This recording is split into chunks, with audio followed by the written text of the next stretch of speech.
Isang mapagpalang araw po sa ating lahat. Ngayon ay December 6, araw ng Sabado.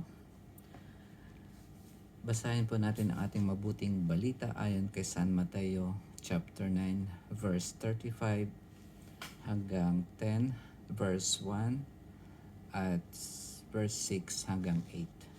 Papuri sa iyo, Panginoon. Noong panahong iyon, nilibot ni Jesus ang mga bayan at nayon at nagturo sa mga sinagoga.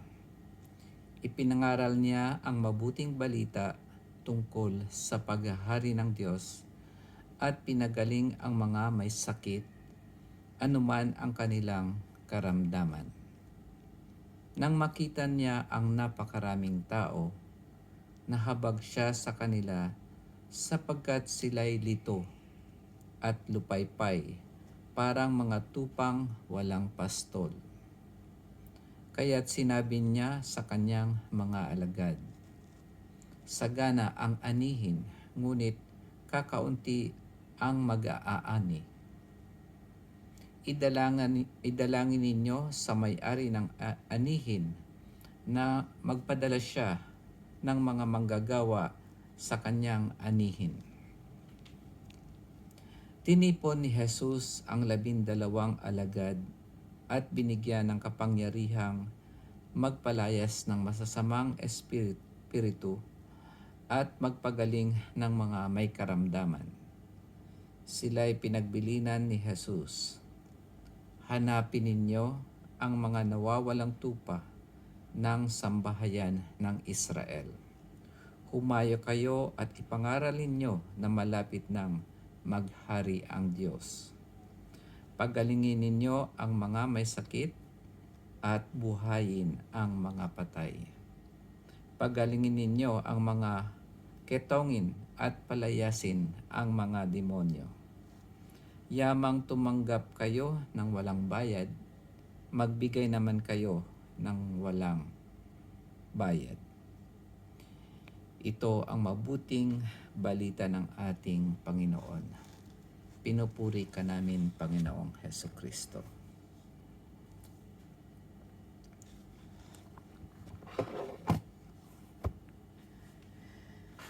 Ang ating pong mabuting balita ay tungkol sa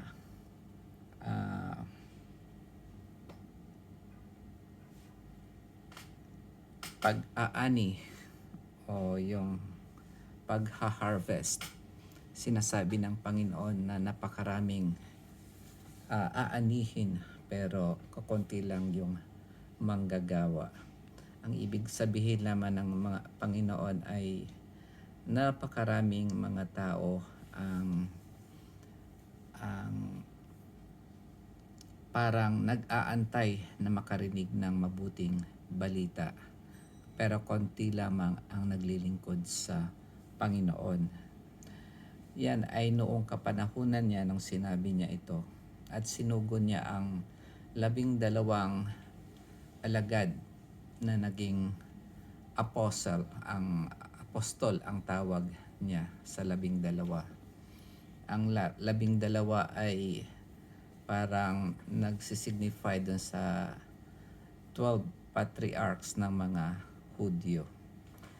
At dahil nga ang mga Hudyo o mga Israelita ay unang yung chosen people ng ating Panginoon, nung sinugo ng ating Panginoon ang mga alagad ay ipinapahanap niya ang mga Israelita. Yun muna daw kasi sila yung mga nawawalang tupa at wala sa kanilang nagpapastol. Mapapansin natin dito na hindi lamang ang Panginoon ang bumuhay ng mga patay noon. Kasi kahit ang mga apostol niya ay binigyan niya ng kapangyarihan na bumuhay ng mga patay. Sabi dito, pagalingin ang mga may sakit, buhayin ang mga patay, pagalingin ninyo ang mga kitongin at palayasin ang mga demonyo. At dahil nakatanggap sila ng kapangyarihan na walang bayad, ganun din naman wag silang humingi ng bayad sa mga taong tinutulungan nila. Ang ibig lamang sabihin ay para hindi sila maging pabigat doon sa mga mahihirap na nangangailangan ng tulong, ay wag na silang humingi ng bayad pa sa kanilang paglilingkod. Pero kung meron mang tao na gustong magbigay ng tulong, ito ay pwede rin namang tanggapin. Lalong-lalo na yung may mga kaya na inabot ng kanilang pangangaral ng mabuting balita. Ano kaya yung pinaka-mensahe ng ating mabuting balita ngayon? Ang naisip ko dito ay yung dalawang remarkable na opening na sinabi ng ating Panginoon at yung ending na sinabi ng Panginoon nang nabubuhay pa siya. Yung una ay yung "Come and follow me." Yan yung parang pinakaunang namutawi sa kanyang labi nang nagsimula siyang ng kanyang ministry. Come and follow me. At yung pangalawa naman ay "Go and make disciples of all nations, baptizing them in the name of the Father and of the Son and of the Holy Spirit." Kaya tayong mga Kristiyano ay kapag tumugon tayo doon sa unang paanyaya ng Panginoon na "Come and follow me," meron tayong mission or participation sa mission ng ating Panginoon. Yung pangalawang sinabi niya o yung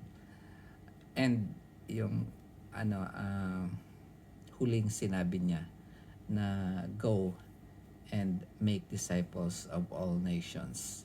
So tayong nakatanggap sa Panginoon, kailangan din nating ibahagi ito sa mga taong hindi pa nakakakilala sa ating Panginoon. Yun lamang po mga kapatid, at pagpalain po tayo lagi ng ating Panginoon. Magkita-kita po tayo bukas. Amen.